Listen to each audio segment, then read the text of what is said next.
bagong Supreme Leader ng Iran, ang anak ni Ali Khamenei na si Mojtaba Hosseini Khamenei. Pinaniniwala ang magpapatuloy sa adhikain ng kanyang ama na wasakin ang buong estado ng Israel. Ikinagalak ng mga taga-suporta ng Islamic regime, subalit ikinabahala ng taong bayan sa Iran. Noong buhay pa ang dating Ayatollah, tutol siya na maging pinuno ang kanyang anak. Siguradong magugulat ka sa malalaman mo na ibinulgar ng Mossad kung bakit tutol ang dating Ayatollah, at ito ay may kinalaman sa pagkalalaki ng kanyang anak. Mayroong mga naniniwala at marami din namang naghihinala. Ang tanong, totoo ba?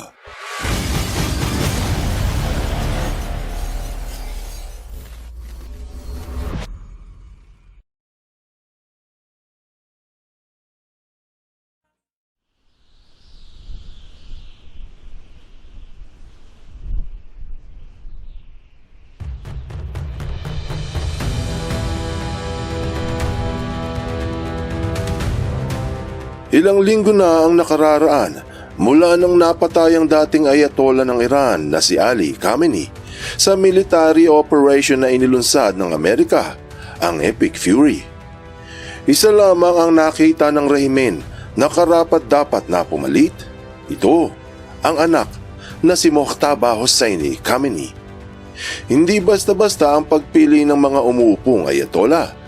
Dahil sa titulo pa lamang na Ayatollah, ito ay nangangahulugang senyales ni Allah o mula sa Diyos. Ito ay ang mataas na pinuno ng Shia Muslims na kinikilala hindi lamang ng mga nasa Iran, pati mga Shiite sa buong mundo. Sa Pilipinas, ang majority sa mga Muslim sa Mindanao ay mga Sunni, minority ay mga Shiites.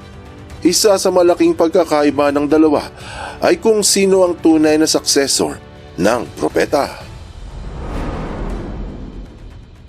Ipinanganak si Mojtaba noong 1969 sa Mashhad, pangalawa sa 6 na anak at sinasabing madalas tinutokso ng mga kapatid. Nag-aral sa Religious School of Tehran, sumali sa military noong Iran-Iraq War, nagpatuloy ng religious studies sa QUOM at kalaunan ay naging mid-ranking cleric. Naging kilala lamang si Mojtaba noong 2005 election dahil sa mga akusasyon na nakialam siya para manalo si Mahmoud Ahmadinejad. Ito yung dating presidente ng Iran na galit sa mga Amerikano. Pinasikat ang chant na Death to Israel, Death to America. May mga ulat din na siyang may impluensya sa ilang political actions laban sa mga reformist. Si Mojtaba ang inaasahan ngayon na magpapatuloy sa mga adhikaing isinulong ng kanyang yumaong ama. Inanunsyo sa Iran ang bagong supreme leader na kahit pa 56 na taong gulang na ito. Kilala siya sa pagiging low profile sa bansa.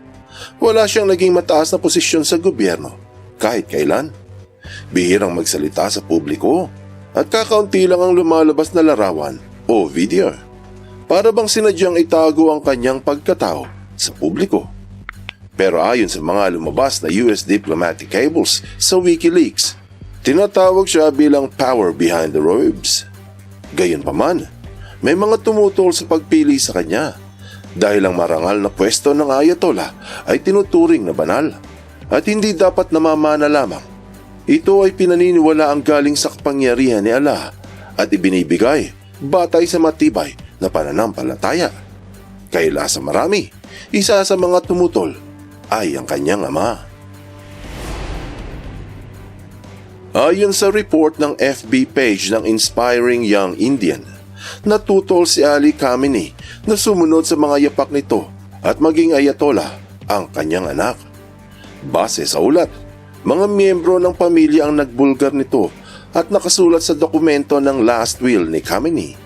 At nang lumabas sa publiko, marami ang nagtaka kung bakit ayaw ng ama ni Mojtaba na siya ang pumalit. Biruin mo, sinasantuka ng lahat ng Shia Muslim sa buong mundo. Kung ano ang iutos ay gagawin ng walang tanong. Lumabas din ang balita sa The National na tutol nga daw si Khamenei nang ito ay nabubuhay pa nang pumalit sa kanya ay ang anak na si Muqtada. Dinagdag na ang dahilan kung bakit ay hindi raw ito matalino at walang kwalifikasyon na mamuno. Marami ang hindi makapaniwala sa lumabas na ulat. Subalit nang lumabas ang balita mula sa WIU News, ang tagapagbalita sa India na galit sa mga Amerikano, napaisip ang marami. Ang ulat ng WIU News na kung ni-reject nga ba ni Ali Khamenei ang kanyang anak na si Muqtada na maging Supreme Leader. At ayon sa balita, alam ito ng maraming Iranians.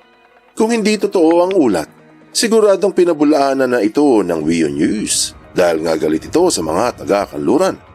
Pero hindi. Sa makatuwid, pinatotohanan pa ito sa kanilang balita at binanggit na nakasulat nga ito sa will ng dating si Ayatollah. Ibig sabihin lang, totoo na tutol talaga ang kanyang ama sa pagiging Supreme Leader ni Muqtada. Kung iisipin, walang naging katungkulang si Muqtada sa politika at sa pamumuno sa relihiyon ng Iran. Kaya tama nga siguro ang desisyon ng kanyang ama na siguruhing hindi ito magiging Ayatollah. Subalit may mga nagsasabi na bagamat walang karanasan si Muqtada ay maaari itong matuto habang nasa posisyon. Dahil sa habang buhay itong isang Muslim, siguradong maraming alam ito sa pamamalakad ng Shia. Gayunpaman, anuman ang pananaw ng iba, tila hindi nagbago ang tingin ng kanyang ama nung ito ay nabubuhay pa. Bukod sa wala itong karanasan sa politika at sa pamumuno sa relihiyon, madalas pa raw itong nagbabakasyon sa Europa. At kung hindi pa raw ito pinilit na mag-asawa ay baka hanggang ngayon, binata pa rin si Muqtada. Lumabas ang ulat noon na nagpunta nga ito sa Europa ng ilang beses, pero hindi para magbakasyon. Ang ulat ng Iran International noon lang ika-4 ng Marso taong 2026 ay pumunta nga si Muqtada Khamenei sa UK para magpagamot ng kanyang impotence. Sa mga hindi nakakaalam, ang impotence ay walang kakayahang tumigas ang, alam niyo na, yung kanyang Tweety Bird. O yung baril sa ibaba ay walang bala. O yung espada niya ay mapurol. Siguro si Manoy ay nangunguluntoy. O yung nota hindi tumatama.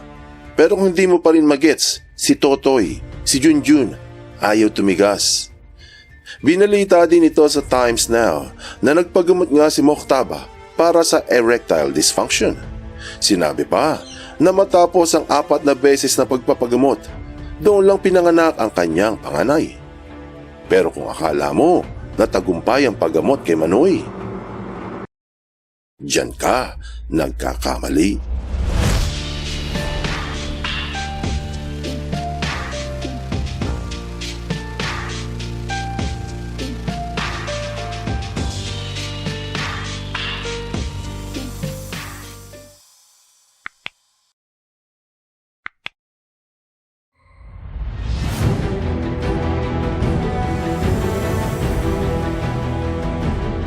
Ika-16 ng Marso, may reporter na nagtanong kay Donald Trump sa isang press con sa White House at ang kanyang ibinulgar ay kakaiba. Heto ang pahayag. And President Trump, first could I ask you, you said earlier today that the new Supreme Leader, Muqtada Khamenei, you don't know if he's dead or alive. There are a couple interesting reports about him today. There's one report that he just narrowly escaped death in the first airstrikes by stepping onto his garden. There's another report that he may actually be gay despite leading a theocracy that hates gay people. How do you determine what's true, and do you have an assessment of this? Kung hindi mo narinig ang kanyang sinabi, heto ulit. There's another report that he may actually be gay despite leading a theocracy that hates gay people. He may actually be gay despite, he may actually be gay despite, he may actually be gay, There's another report that he may actually be gay despite leading a theocracy that hates gay people. Ang sabi nung reporter ay, there's another report that he may be actually gay, despite leading a theocracy that opposes gay people. Meron daw isa pang report hinggil kay Moktaba na ito ay bakla. Medyo walang nasabi si Trump, pero matapos ang mini press con, naglabasa ng mga dating ulat hinggil sa bakit sinadyang mag-low profile ito, bakit hindi gumagana ang kanyang ari, at bakit kailangang piliting mag-asawa. Binalita ng New York Post na posible raw ng bagong Supreme Leader ng Iran na si Moktaba ay bakla.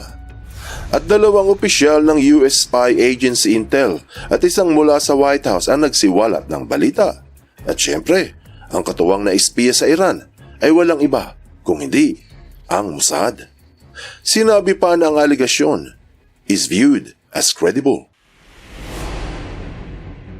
Pinaliwanag sa Iran Wire ang nakakagulat na balita na noong bata pa si Moktaba, nagkaroon ito ng matagal na sexual relations sa isa niyang lalaking guro.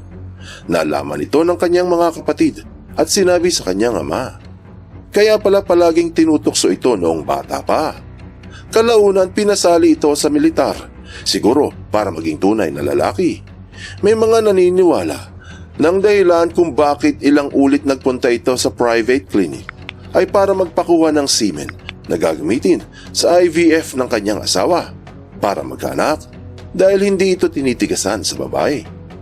Gayunpaman, walang masama kung ang isa ay pinanganak na bakla. Iyan ay kung hindi ka isang Muslim. Dahil base sa alislam.org na mas malala ang kaparusahan ng homosexuality kumpara sa adultery. Sinabi pa na certainly Allah destroyed a complete ummah because they indulged in sodomy. Mariing itinanggi ng mga taga-suporta ng Islamic regime ang ulat dahil raw sa hindi ito kumpirmado. Siyempre, hindi ito makukumpirma dahil kung aamin si Moktaba na isa siyang bakla na nakikipagtalik sa lalaki, off with their heads. Alam ito ng kanyang pamilya at isang napakalaking kahihiyan para sa dating Ayatollah. Sa The Australian, pinahayag na may plot twist ng Supreme Leader ng Iran ay bakla. Sinabi pa na marahil ito nga talaga ang tunay na dahilan kung bakit sinadyang mag-low profile si Moktaba para hindi matunugan ng publiko ang sikreto. Pati sa first post, nagalit din sa mga taga-kanluran. Binalita na kaya hindi sigurado si Ali Khamenei noong ito ay nabubuhay pa na mamuno ang kanyang anak ay dahil posibleng bakla ito. Opisyal nang naiproklama ang pagiging Supreme Leader ni Moktaba Khamenei. Subalit hanggang ngayon, hindi pa masiguro kung nasaan na ito. Dahil ayon sa mga report, nadaplisan siya sa isang pagbomba at walang nakakaalam kung malala ang natamong sugat o hindi. Ano't ano pa man ang katotohanan, patuloy ang airstrike ng IDF sa bandang ibaba ng Lebanon. Pero marami ring tama ang Israel mula sa mga rockets ng Hezbollah at missiles ng Iran. Patuloy naman ang pakikipaglaban ng Amerika upang protektahan ang Strait of Hormuz at maagapan ang paglala ng sitwasyon ng langis para hindi lalong magtaas ang presyo ng bilihin. Sa kabilang banda, tuloy-tuloy ang pagganti ng Iran sa mga kalaban nito at walang balak na magpatalo. Anong aral ang mapupulot dito? Ang bagong Supreme Leader ng Iran na si Moktaba Hosseini Khamenei ay ang magpapatuloy sa adhikain ng kanyang ama na wasakin ang estado ng Israel. At ikinagalak ito ng mga taga-suporta ng Islamic Republic. Pero meron palang isang tinatago ang bagong Ayatollah ng tunay na dahilan kung bakit tutol ang kanyang ama na pag-alaman ng lalaki ay dating naglalandi. Walang duda malalaman natin sa hinaharap kung paano tutugon sa malaking sigalot ang bagong Ayatollah. Hindi batang sabi, hindi lahat ng sandata ay panggiyera.